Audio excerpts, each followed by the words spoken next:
Friends, आज के time में सबसे बड़ा क्वेश्चन ये उठता है कि जो भी मेरी क्रिप्टो करेंसीज है, बिटकॉइन है, इथेरियम है, सोलाना है, कोई भी मेरी क्रिप्टो करेंसी है, कभी फ्यूचर में इसको as a legal tender use किया जाएगा या नहीं किया जाएगा। बहुत सारी बातें होती है कि इसको अगर बिटकॉइन लीगल टेंडर किसी भी देश ने इसको मान लिया तो इसका प्राइस इतना बढ़ जाएगा, इतना बढ़ जाएगा, और यही सोच के कुछ बंदों ने क्रिप्टो करेंसीज को खरीद भी रखा है।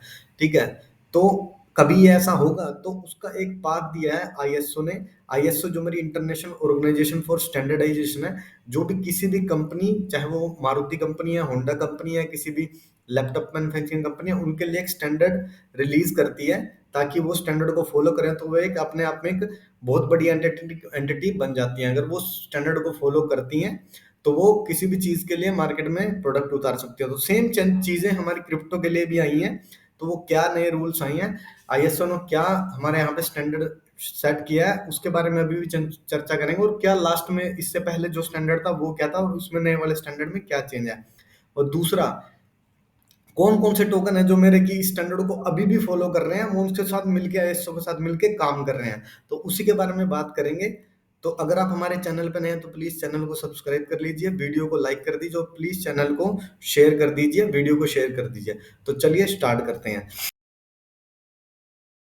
तो सबसे पहले थोड़ा सा हम आईएसओ के बारे में बता देते हैं। आईएसओ क्या है? आईएसओ एक मेरी इंटरनेशनल ऑर्गेनाइजेशन है स्टैंडर्डाइजेशन के लिए, जिसका की हेडक्वार्टर्स है मेरी जनेवा स्विट्जरलैंड में। आईएसओ बेसिकली है क्या? ये इंटरनेशनल स्टैंडर्ड बिल्डअप कर दिया इंडस्ट्रीज के लिए, कॉमर्स इंडस्ट्री के लिए, चाहे वो मैन्युफैक्चरिंग हो या कमर्शियल या सर्विसेज के लिए, कि आपको एक स्टैंडर्ड की बुक होती है पूरी की पूरी। जैसे मैं फॉर एग्जांपल के लिए पकड़ूं, आईएसओ 45001 45,001 है, जो मेरा ऑक्यूपेशनल हेल्थ के लिए होता है। इंडस्ट्री में जो भी ऑपरेटर्स काम करते हैं उनकी हेल्थ के लिए हो जाता है। सेकेंडली, मैं एक और एग्जांपल लूं, आईएसओ 14001, ये मेरा इन्वायरमेंट मैनेजमेंट सिस्टम के लिए होता है। ठीक है, आईएसओ 9001 मेरा क्वालिटी मैनेजमेंट सिस्टम के लिए होता है। तो ऐसे ही हमारा क्रिप्टो के लिए भी एक नया स्टैंडर्ड आया है, इसको हम कहेंगे 20,022। तो ये है क्या? और इससे पहले भी एक स्टैंडर्ड था, उसके बारे में भी बात करेंगे।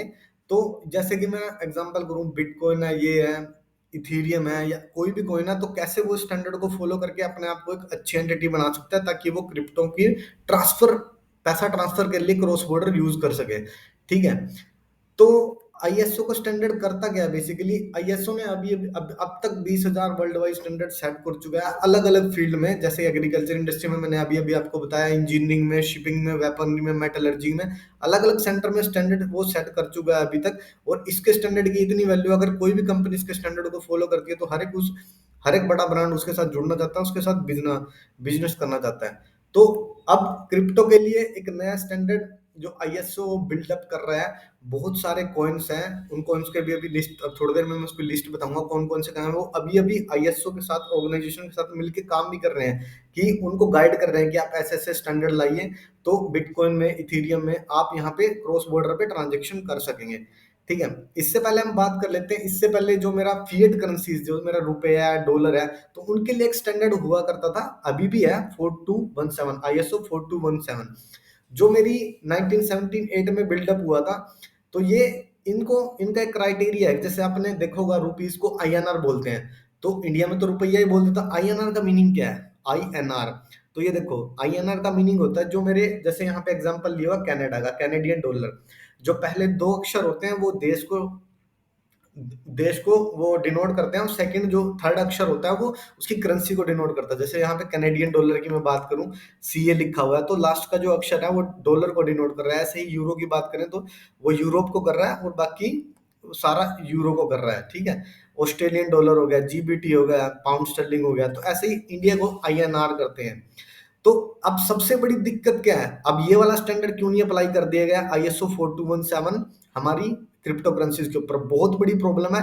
अभी उस प्रॉब्लम को आपको दिखाऊंगा। जैसे अभी अभी अनऑफिशियल कोड यूज करते हैं जो भी बंदे क्रिप्टो की क्रॉस बॉर्डर ट्रांसफर कर रहे हैं, जैसे कुछ कॉइन्स हैं, तो वो जैसे अनऑफिशियल कोड है, जैसे बिटकॉइन का एक्सबीटी है, इथेरियम का ईथ है, बिटकॉइन को कैश का एक्सबीसी है।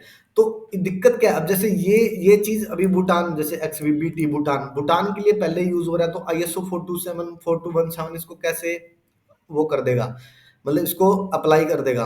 तो ऐसे इथेरियम की बात करूं तो इथोपिया के लिए यूज हो रहा है, एक्सबीसी की, बिटकॉइन कैश की बात करूं तो फिर यूरोपियन यूनिट के 9 के लिए यूज हो रहा है, तो सोल की बात करूं तो परी के, परू परू एक जैसे कंट्री है मेरी, तो अमेरिका की, साउथ अमेरिका की, तो वहां पे यूज हो रहा है परु के लिए ना।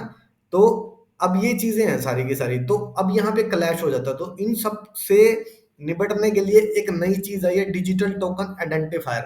आईएसओ ने ये बोला है कि हम इसके लिए एक नई चीज कर देंगे, डिजिटल टोकन आइडेंटिफायर। वो जो फर्म है, वो जैसे यहाँ पे यूएसडी ऑस्ट्रेलियन डॉलर को एक 3 डिजिट का नेम मिला हुआ है, ऐसे ही वो मेरे क्रिप्टो कॉइन्स को भी एक नाम दे देगी। जैसे आईएसओ 4217 का स्टैंडर्ड है, ऐसे ही बदल के फिर नया स्टैंडर्ड ले आएंगे, तो वो उनको इस चीज का नाम देगी, जो भी मेरे कॉइन है, बिटकॉइन है इनका। तो स्विफ्ट है, जैसे स्विफ्ट जो मेरी एक एजेंसी होती है, इंटरनेशनल मनी ट्रांसफर के लिए यूज होती है। ये जब यूक्रेन और रशिया की वार स्टार्ट हुई थी, सबसे ज्यादा एग्जिस्टेंस में ये वर्ड आया था स्विफ्ट, क्योंकि जो मेरी अमेरिका ने रशिया को स्विफ्ट से बैन कर दिया था। स्विफ्ट से बैन करने का मतलब कि आप उसको पेमेंट नहीं कर पाएंगे अब किसी भी फर्म में। इंटरनेशनल ट्रांजेक्शन के लिए स्विफ्ट ही यूज करी जाती है, सबसे जो मेरी ट्रस्टेबल एजेंसी है तो वो है। तो अब क्रिप्टो जो मेरी है, क्रिप्टो अगर मेरी किसी भी क्रिप्टो, अब इसमें एक बहुत बड़ा क्वेश्चन उठता है कि अगर क्रिप्टो एक मेरी डिसेंट्रलाइज, हम बोलते हैं कि हम डिसेंट्रलाइज वर्ल्ड में काम करते हैं कि हमारी ट्रांजेक्शन को कोई भी बीच में सेंध नहीं मार सकता। अब किसी भी एक डिसेंट्रलाइज चीज को एक सेंट्रलाइज चीज कंट्रोल करेगी, तो वो एक अपने आप में बहुत बड़ा क्वेश्चन उठ जाता है कि सेंट्रलाइज बैंक हमारी डिसेंट्रलाइज क्रिप्टो को कंट्रोल करेंगे। ये एक बहुत बड़ा क्वेश्चन उठ जाता है। बट अगर हमें इस चीज को लीगल टेंडर करना है, तो कहीं ना कहीं तो हमें अपने आप को सेंट्रलाइज करना ही पड़ेगा, हम पूरे डिसेंट्रलाइज अभी नहीं हो सकते। तो जैसे आईएसओ ने कुछ एक्सआरपी टोकन है, ये अभी अभी इसके साथ काम कर रहा है, एक्सएलएम टोकन है इसके साथ काम कर रहा है, और ये इसके कॉम्प्लायंट बने हुए हैं। ये इनको एल्गो, मायोटा, एक्सडीसी है, और इन इन इन कॉइन्स के रूमर्स हैं कि आयडा जो मेरा एच12 है, ये भी इसके साथ मेरा काम कर रहे हैं। तो इन चीजों से आप क्या समझते हो कि क्या एक डिसेंट्रलाइज्ड सिस्टम को एक सेंट्रलाइज्ड सिस्टम पे लाना, और हालांकि अगर उन्होंने आईएसओ को पास कर लिया तो वो एक बहुत बड़ी एंटिटी भी बन सकते हैं। तो आपका क्या कहना है, प्लीज कमेंट कीजिएगा, चैनल को सब्सक्राइब कर लीजिए और प्लीज वीडियो को शेयर कीजिएगा। Thank you.